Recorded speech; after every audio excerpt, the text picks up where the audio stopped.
해주시는 하나님의 말씀은 고린도전서 15장 31절로 34절까지의 말씀입니다. 형제들아, 내가 그리스도 예수 우리 주 안에서 가진 바 너희에 대한 나의 사랑을 두고 단언하노니 나는 날마다 죽노라. 내가 사람의 방법으로 에베소에서 맹수와 더불어 싸웠다면 내게 무슨 유익이 있으리요? 죽은 자가 다시 살아나지 못한다면 내가 죽을 터이니 먹고 마시자 하리라. 속지 말라. 악한 동무들은 선한 행실을 더럽히나니 깨어 의를 행하고 죄를 짓지 말라. 하나님을 알지 못하는 자가 있기로 내가 너희를 부끄럽게 하기 위하여 말하노라. 아멘. 오늘 이 말씀을 의지해서 날마다 죽는 삶이라는 제목으로 말씀을 드립니다.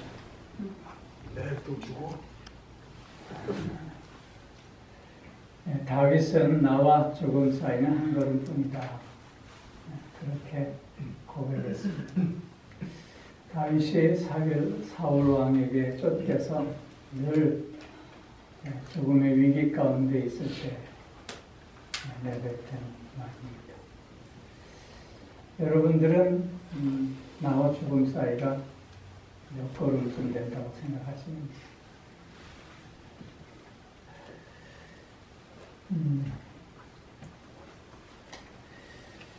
분명한 것은 오는 것은 순서가 있지만 가는 것은 순서가 없다는 것입니다. 죽음이 나와는 멀리 있다 느껴진다고 해서 정말 그런 것도 아니고, 반대로 죽음이 늘 내 코앞에 있다고 느껴진다고 해서 또 그렇게 되는 것도 아닌 것이죠. 한 번 온 인생은 한 번 가게 마련인 것인데, 다만 그때가 언제인지는 아무도 모른다는 사실입니다. 그렇게 죽음은 누군가에게는 막연한 두려움으로 다가오는 것이고, 또 누군가에게는 당연한 두려움으로 다가올 수밖에 없는 것이겠죠. 이 세상에서 정말 죽고 싶은 사람이 어디 있겠습니까? 죽으려고 높은 데서 떨어진 사람이 우연찮게 전깃줄에 걸려서 목숨을 부지했습니다. 그리고 하는 말이 어휴 죽을 뻔했네. 그랬대잖아요.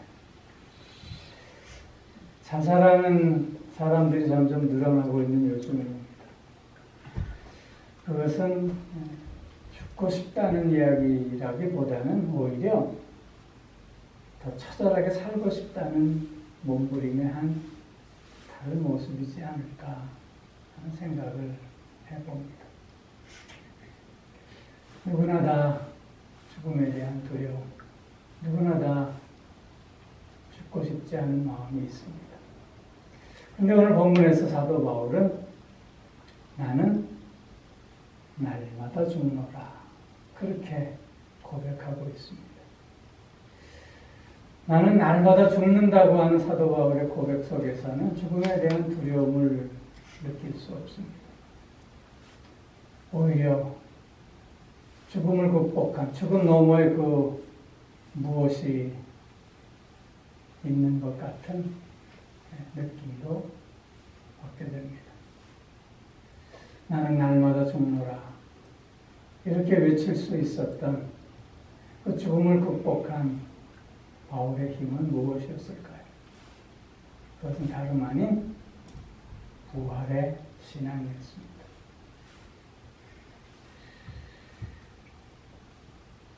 사도 바울은 그의 서신서에서 가장 강조하며 중요하게 여겼던 두 가지 키워드가 있는데, 그것은 십자가와 부활입니다. 예수 그리스도가 우리의 모든 죄를 대속하기 위해서 십자가에서 죽으셨고, 죽으신 지 3일 만에 다시 살아나심으로 우리 부활의 첫 열매가 되어 주셨다는 것입니다. 그렇게 예수 안에서 우리 모두도 다시 살아날 수 있음을 사도 바울은 믿고 애써 그것을 강조해 주고 있는 것입니다. 사도 바울의 강조점은 죽은 자의 부활입니다. 이러한 부활 신앙은 단순히 우리 머릿속에만 있는 개념적인 이론이 아닌 것입니다. 또 우리의 실제 생활과 거리가 먼 저 피상적인 개념도 아닌 것입니다. 우리의 모든 어려움들을 극복해 갈 수 있는 힘이고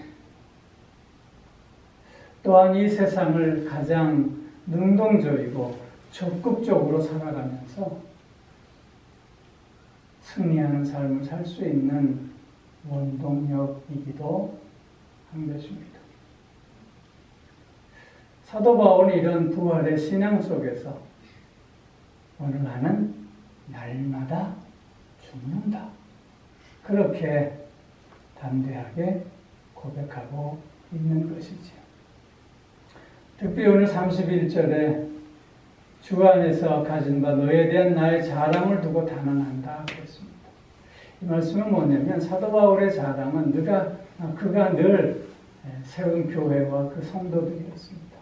그 교회와 성도들을 자랑하는 그 마음 속에서 그들에게 이렇게 외치는 것입니다. 나는 날마다 죽는다. 사도 바울이 이렇게 날마다 죽는다라고 하는 이 외침의 배경은 다시 살아남을 믿는 그 믿음 때문이었다는 것입니다. 이런 사도 바울의 고백이 오늘 저와 여러분들의 고백이 되어야 할 줄로 믿습니다. 날마다 죽는다라고 하는 것은 어떤 의미가 있는 것일까? 첫 번째로는 새로 시작한다는 뜻입니다. 새로 시작한다. 즉 어제 나는 죽고 그리스도 안에서 나는 새 것이 되었다라고 하는 뜻입니다. 새 출발한다고 하는 의미인 것입니다.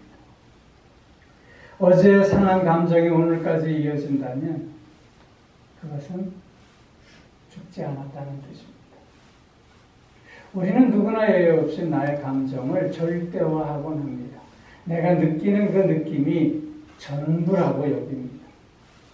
그래서 우리는 수많은 오해를 하고 수많은 갈등을 만들어 왔습니다. 이런 어리석은 삶에 대해서 우리는 단절할 수 있어야 합니다. 그 단절이 바로 죽는 것입니다. 어제 나는 죽었습니다. 그렇기에 어제의 상한 감정이 오늘까지 이어질 수 없는 것입니다. 새롭게 된 오늘이기에 새 마음으로 오늘을 새롭게 시작한다는 것이죠. 뿐만 아니라 어제의 그릇된 생각이 오늘까지 이어진다면 그것 또한 죽지 않았다는 것입니다. 이기심에 가득 찬 나의 생각, 나의 욕심, 나 중심적인 편협함 등등이 오늘까지 이어진다면 우리는 죽지 않는 삶을 살고 있다는 것입니다. 사도 바울이 나는 날마다 죽는다라고 하는 뜻은 죽어야 살기 때문 아니겠습니까?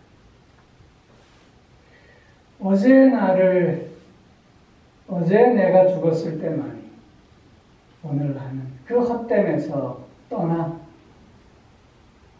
유의미한 오늘의 삶을 새롭게 시작할 수 있게 되는 것이죠.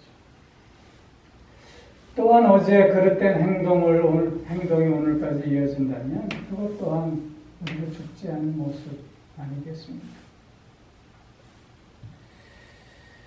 반복적으로 습관적으로 행하는 그릇된 행동들을 우리는 끊어낼 수 있어야 합니다. 그래서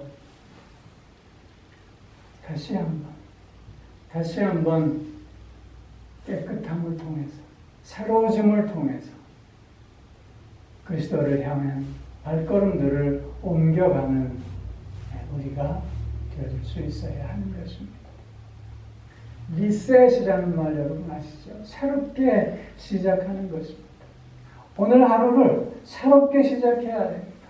하나님의 사랑, 하나님으로부터 사랑받고 그리고 사랑하는 사람으로 새롭게 태어난 존재로 시작할 수 있어야 하는 것입니다. 결코 어제 내가 오늘의 내가 되어서는 안 된다고 하는 것입니다. 어제 나는 죽고 오늘 나는 다시 살아난 새 것이기 때문입니다. 날마다 죽는 삶은 이처럼 다시 시작하는 삶인 것이죠. 두 번째로 날마다 죽는 삶의 의미는 오늘을 산다고 하는 뜻입니다. 어제는 지나갔고 내일은 아직 오지 않았습니다. 우리에게는 오직 오늘만 남아 있는 것이지요. 그렇기에 중요한 것은 오늘을 우리가 어떻게 살아가느냐 하는 것입니다. 인생을 고통스럽게 하는 것 세 가지가 있대요.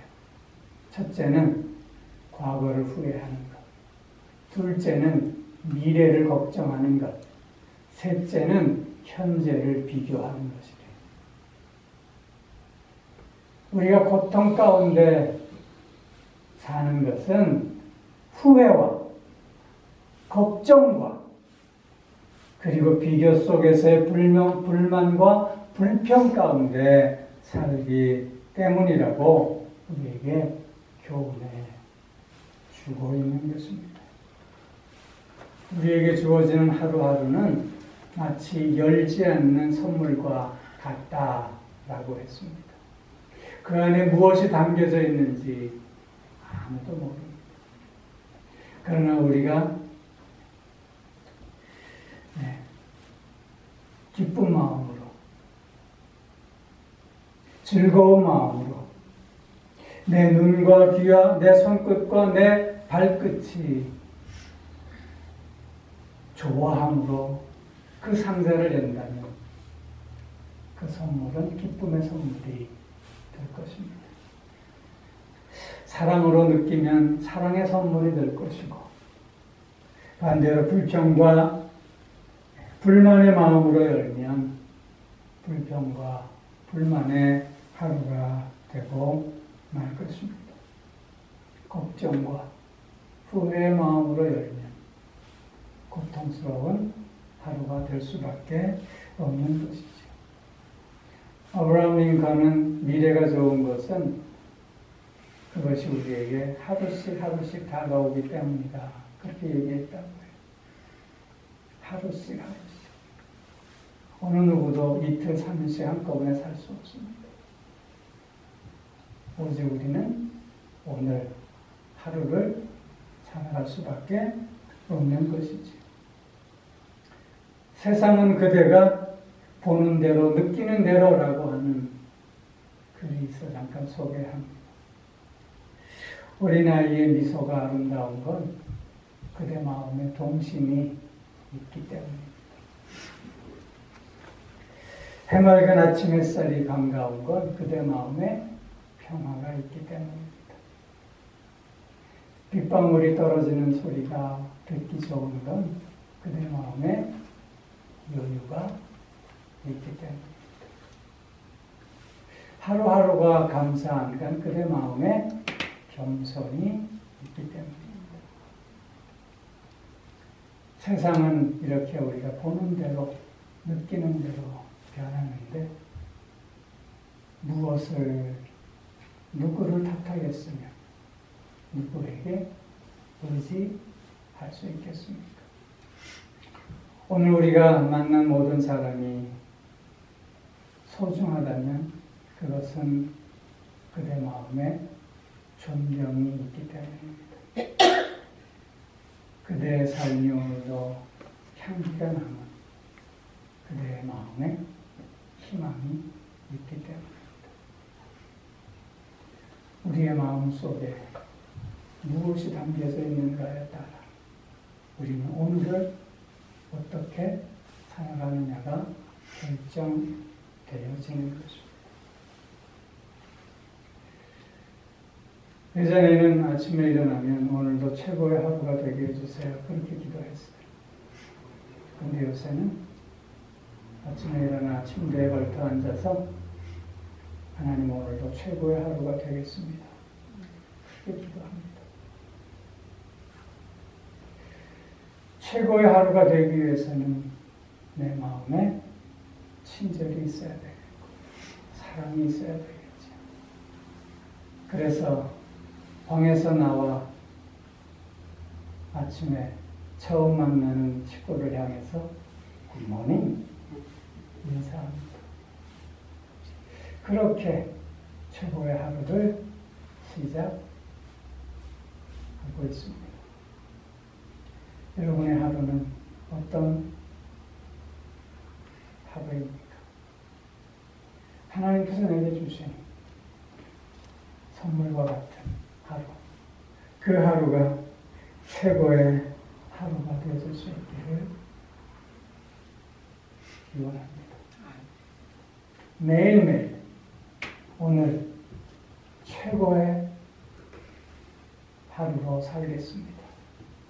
이렇게 결단하면 마음을 새롭게 함으로 날마다 죽고 다시 살아나는 삶의 기쁨과 감격을 꼭 맛보는 우리 모두가 되줄 수 있기를 소망합니다. 마지막으로 날마다 죽는다라고 하는 것은 의를 행하는 삶을 산다고 하는 것입니다.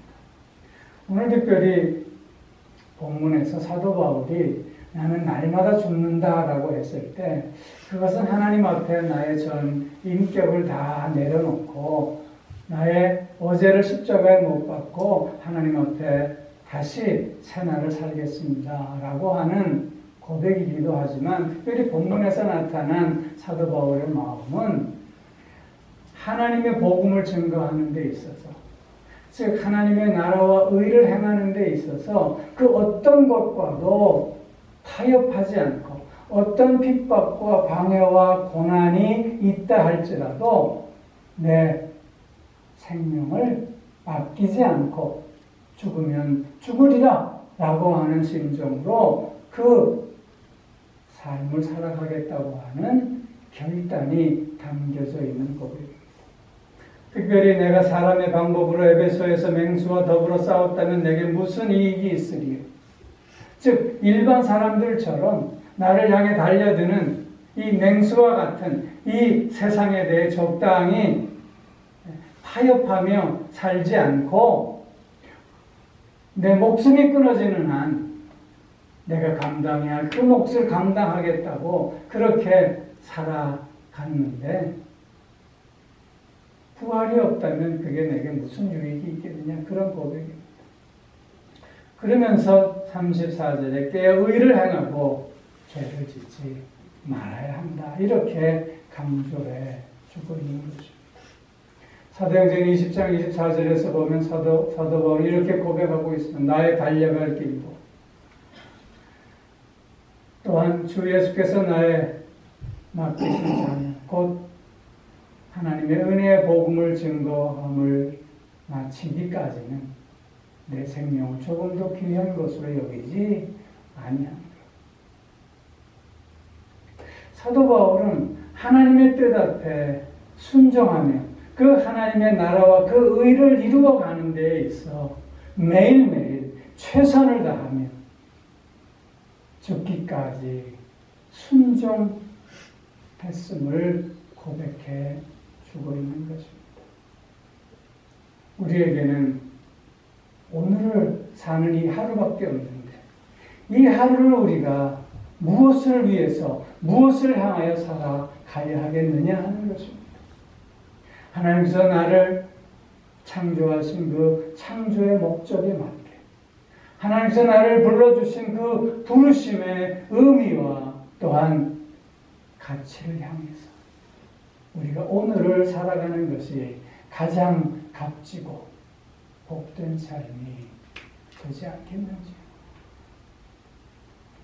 우리에게 주어진 오늘을 살아가는 우리의 삶의 목적과 삶의 방향은 오직 의를 행하는 것, 하나님의 뜻과 그 나라를 이루어 가는 것 아니겠는가 하는 것입니다. 그런 성도 여러분, 나는 날마다 죽는다. 나는 날마다 죽고 날마다 새롭게 그리스도와 함께 부활하는 삶. 그래서 새롭게 시작하며 오늘을 살고 하나님의 뜻을 향하여 사는 삶을 살아가겠노라. 이런 결단이 우리 가운데 매일매일 이어질 수 있기를 소망해 봅니다. 이런 자에게 하나님께서 주시는 은혜와 복이 있습니다. 첫째는 자유함입니다. 날마다 죽고 그리고 날마다 다시 살아나는 자에게는 결코 거칠 것이 없습니다. 나를 제어할 것, 나를 방해할 것도 없습니다. 참된 그리스도 안에서의 자유함으로 하루를 살아갈 수 있게 되는 것입니다. 뿐만 아니라 날마다 죽고 날마다 다시 살아가는 삶 속에는 하나님 주시는 평강이 깃들어 있습니다. 어제의 불화는 어제로 끝나버렸기 때문입니다. 오늘 하나님과의 새로운 관계 속에서 하나님 주시는 평강이 나를 사로잡고 있기에 오늘의 하루는 평강의 하루가 될 수밖에 없는 것입니다. 그리고 또한 능력의 삶을 살게 됩니다. 영향력 있는 삶을 살게 됩니다. 선함을 끼치는 남에게 유익함을 주는 삶을 살게 되는 것입니다. 왜냐하면 우리는 오늘도 하나님의 사랑으로 그 부르심에 맞게 복에 근원되는 삶을 살 수밖에 없기 때문이죠. 마지막 한 가지는 열매 맺는 삶. 풍성한 열매를 맛보는 삶을 살게 된다고 하는 것입니다. 하나님께서 우리에게 성령의 열매를 맺게 하실 줄로 믿습니다. 날마다 죽는다. 그리고 날마다 그리스도와 함께 다시 살아나 부활의 기쁨과 감격 속에서 오늘을 살아가는 가슴 벅찬 하루를 살아가는 저와 여러분 모두가 되었기를 주의 이름으로 축원합니다. 기도하겠습니다.